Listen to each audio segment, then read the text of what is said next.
Once upon a time, about 10 years ago, there's a human animal. He is always on the road. He enjoys his lifestyle, but part of it is because he can't afford rent. He doesn't have permission to stay anywhere other than where he was born, which is unlivable for him. So he moves everywhere, every few days or weeks, especially to warmer places in the winter to survive. He doesn't have a working permit either. He doesn't really buy anything because he can't. It's alright, he doesn't have a place to store things anyway. He has no insurance, no car. He hitchhikes a lot. He spent a huge amount of his life at motorway rest station, looking for the next ride. He uses toilet in McDonald's and Burger King. On the way out, he grabs whatever is left on the tables. Great food. Does it make him morally wrong because he is not vegan? Is he an animal abuser if sometimes he wants to eat meat just like others can? Is he the reason for intensive factory farming when he purchased the cheapest meat from the supermarket, when all he can see is the price per kilo? Does he really choose it? Does he contribute more to the massacre of animals than a citizen in Copenhagen, for example, earning enough to comfortably and regularly buy vegan meat? Today I invite you to see the animal in a little different way. We will try to perceive animals, including humans, through habitat relationship. We will sense animals as relationships within the ecosystem. When we objectify animals by erasing their habitat relationships and individualizing them, we reduce everything to an individual's capacity for sentience, which ultimately helps to normalize discrimination and exploitation. If we focus only on an individual's pain, we might think it's beneficial for deer if we remove wolves from their habitat, for example. But does the reduction in suffering of deer due to the absence of wolves truly reflect what it means to be a deer as an animal? In fact, their numbers increase rapidly, only to eventually die off in vast numbers. Meanwhile, their relationship with other plants and animals are destroyed to the same extent. The predation of carnivores is not hierarchical. It exists within a relational bond where they share the same land, drink the same water, and become a community of shared destiny within the habitat. When this bond is broken, both carnivores and other animals are vanishing together. It is important to recognize that relationships are elements of animals. Carnivores exist in equal relationship. They do not destroy Earth. They do not destroy themselves. Eating meat is a completely different thing from being a carnivore. What is meat? Meat is not just the flesh of animals. Meat is commodification. Meat is the ownership, complete erasure of relationship between humans and other animals. What is included in this commodification? Where is the habitat of meat? Where the feed comes from? Disappearing Amazon rainforest, land and water exploitation. Who are there? Indigenous people and animals who got expelled from their original habitat. How does it work? Objectification of female body as a reproductive machine. How is it possible? increasing proportion of immigrant workers. Those are all included in the meat. Meat is not just the flesh of animals. Meat is commodification. Meat is the ownership, completely erasing the relationship between us. Decreasing the consumption of animal flesh by convincing people to eat plant-based can solve all of these problems, you think? Do you believe we can damage the meat industry just by reducing demand, when they can simply lower production costs by further exploiting animals and nature, buying foreigners from cheaper countries, or relocating their facilities to cheaper land? At the International Livestock Expo in Korea, alongside other weapons for imprisoning and murdering animals, they were also selling slaves and women at a few booths. On the left side, it's written, "Foreigner workers good at livestock handling jobs can continue working without leaving the country." On the right one, "Myanmar international marriage, they never run away." Can we say you choose to come to Korea to make money? Even if they did choose it, weren't they sold abroad? Aren't they exploited as animals? Aren't they part of meat? Can you explain meat without the existence of nations? How come the price of humans, their labor, is different in each country? And how does that affect the values of each person, the land, and the water? This system desperately looks for ways to make hierarchy. To build a solid structure for exploiting animals, this system needs someone in the middle, in the same habitat, who can be sorted as animals to be used in the process of killing animals.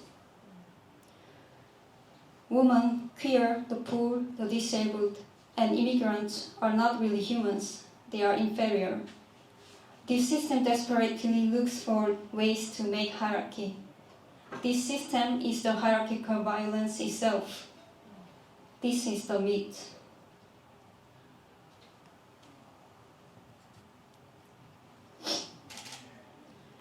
When we say this, who is our audience? Do you remember the hitchhiker? Would you say this to him? How about slaughter workers? Are they in our consideration? How about people who are locked in prison, refugee camps, detention center, homeless shelter, institutions for the disabled people? How about people with eating disorders? How about people in the culture of extreme social pressure? How about people under genocide? How about the people who are part of meat? Remember, they exist. Can everybody choose what to eat?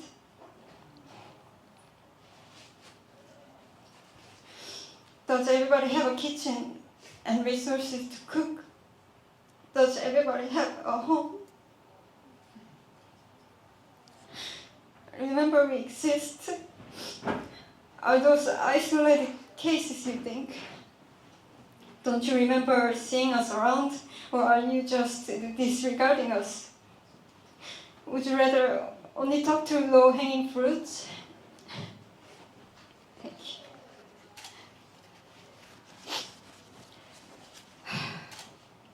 Would you rather only talk to low-hanging fruits? Who are they? Who are actually the isolated cases? When you say those things as reasons why everybody should go vegan, who are you talking to? Does everybody have the same capacity to be ethical? How can you assume that everybody will be interested in being moral, regardless of their circumstances? To address this, I'd like to introduce a graph created by my fellow activist Sai in Korea, who analyzed different habitat types. Yeah. For easier understanding, I invite you to see this as diverse forms of life or positions within the same space, whether a country, community, or shared environment. Currently, the world operates until the force of hierarchical dichotomies such as nation, capitalism, and domestication. As shown in the graph, an enormous hierarchical force pushes everyone to the right. Unless someone actively goes against this force to overcome objectification of exclusion and exploitations, the population naturally drifts further to the right.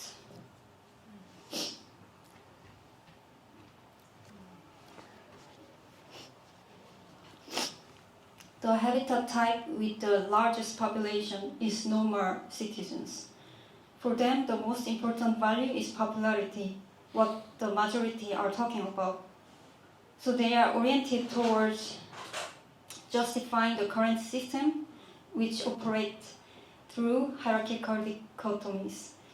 In their view, those who fall outside normality are not citizens, so they are wrongful beings who can be exploited or should be erased from the public.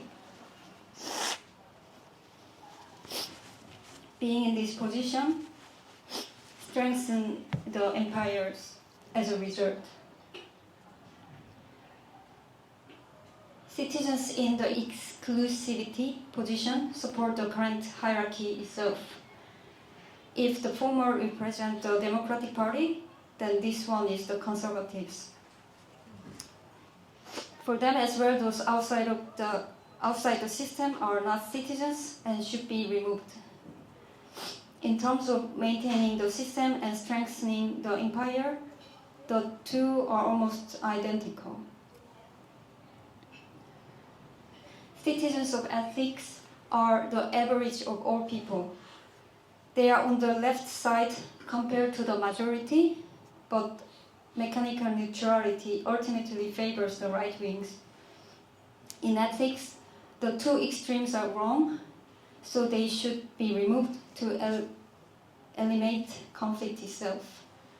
They argue that we should maintain the middle ground and compromise with each other to be able to communicate with the majority. But as hierarchical violence has become normal in this world, peace does not mean a reduction of conflict, but rather the rendering of conflict visible. Conflict is necessary to reveal what violence is. Conflict is peace, but ethics erase conflict and elevate the middle ground. The reason why ethics seems to change the world is because of individualism. If we perceive animals as a whole habitat relationship, ethics is sustainable shift to the right, and there is no fundamental difference from the previous two. Ethics support the empire by neglecting and maintaining the hierarchical force to the right. Progressives holding medium value appear to be shifting to the left because of the rightward shift in norms of social default. Ethics are gradually shifting to the right, but lefties are not. Ethics still fall within the spectrum of normality, so left-wing citizens seem radical or even extreme by the standard. However, they are still citizens. They have a purpose in pursuing their own values and therefore do not move from their positions. They believe their own correct values will change the world. While they do not contemplate imperial de-animalisation itself, it is in fact elitism unwilling to lose their positionality, which as a result neglects and maintains the empires as well. excluded people, the people of liberation, are not citizens, not legal, not human, and therefore not considered progressives. They are the solidarity of the excluded itself. Their direction is to be in the lowest place and to become connected as excluded beings, which clearly oppose hierarchical dichotomy. Leftists do not change their position, believing theirs is the correct one, but habitat type of liberation actively and precisely exists in the place of exclusion. It is not social influence that matters to them, but rather the struggle to fail and be erased together, to reveal the excluded position itself, to uncover which relationships have been erased and must be rebuilt. The formation of a new habitat structure, the creation of a relationship of liberation. If I apply this habitat type graph to the animal rights movement, it would look something like this. The majority will talk about loving animals and animal welfare. Some people in the middle will discuss animal rights in academia or politics. Some will promote veganism, which to the majority seems extremely radical.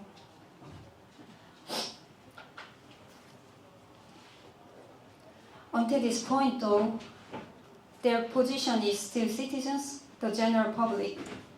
They often claim to be the most effective mass movement, while implying that the masses refers only to citizens. It is impossible to prevent the shift to the right unless they change their position to include the excluded within the masses. They talk about welfare within the boundaries of legality, which is itself based on colonization.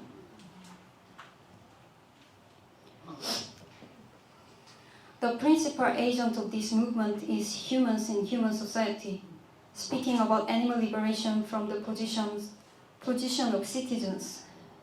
This position reinforces an exclusive self-identity and defines superior normality.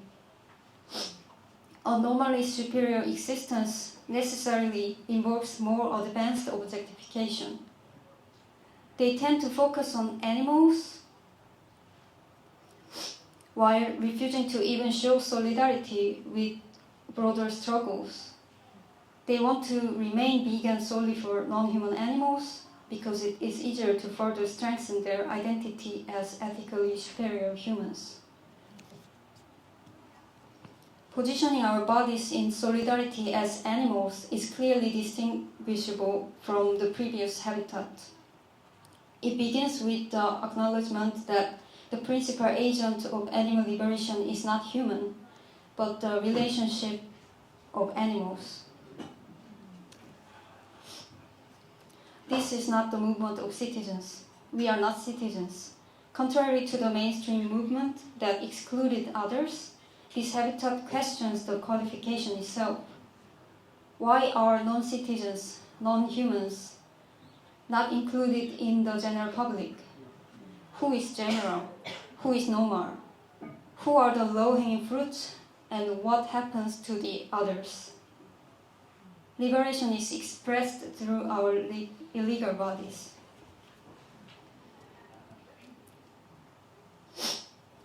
In this movement, humans are not saviors or heroes.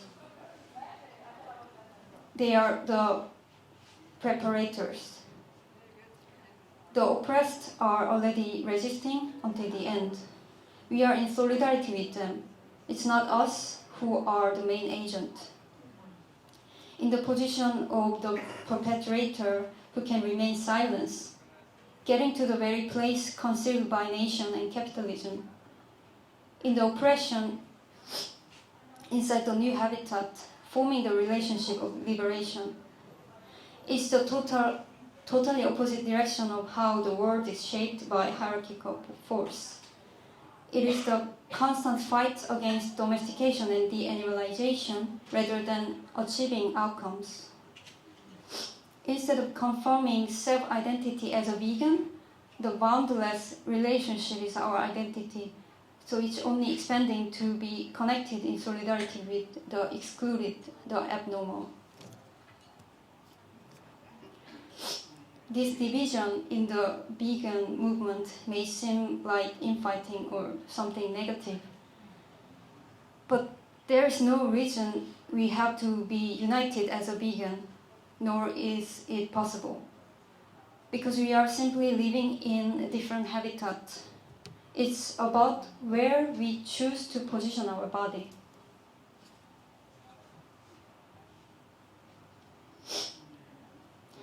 It's about how much privilege we are willing to put down.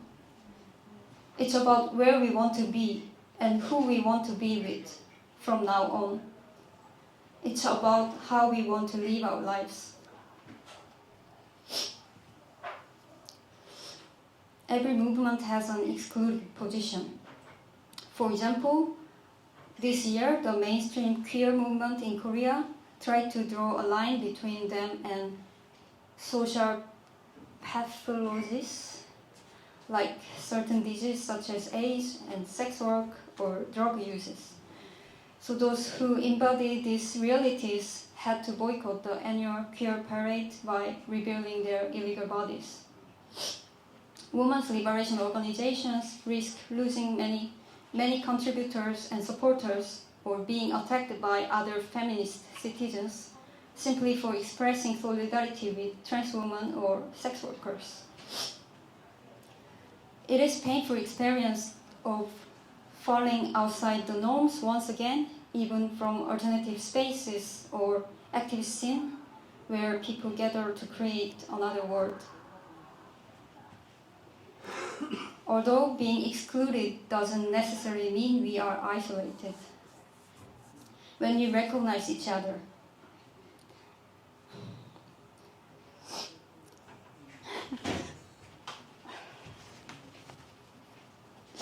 if we are willing to stay in the gutter together, if we collectively start to perceive all the fights against patriarchy, imperialism, and capitalism as an animal liberation movement. Because in a world where women, queer, the poor, the disabled, and immigrants are not inferior, animals cannot be massacred. If there are no borders to justify slave trades, the meat industry cannot operate. When slaughter workers dealing with life and death are treated just like doctors, animal exploitation cannot be an industry. In a society where all the institutions are demolished and disabled people live within local communities, moving freely like others, the meat which disables animals cannot be produced. We are fighting together. We are animal liberation. Earth liberation, women's liberation, disability liberation, sex workers liberation, indigenous liberation, trans liberation, Palestine liberation are all animal liberation. Thank you.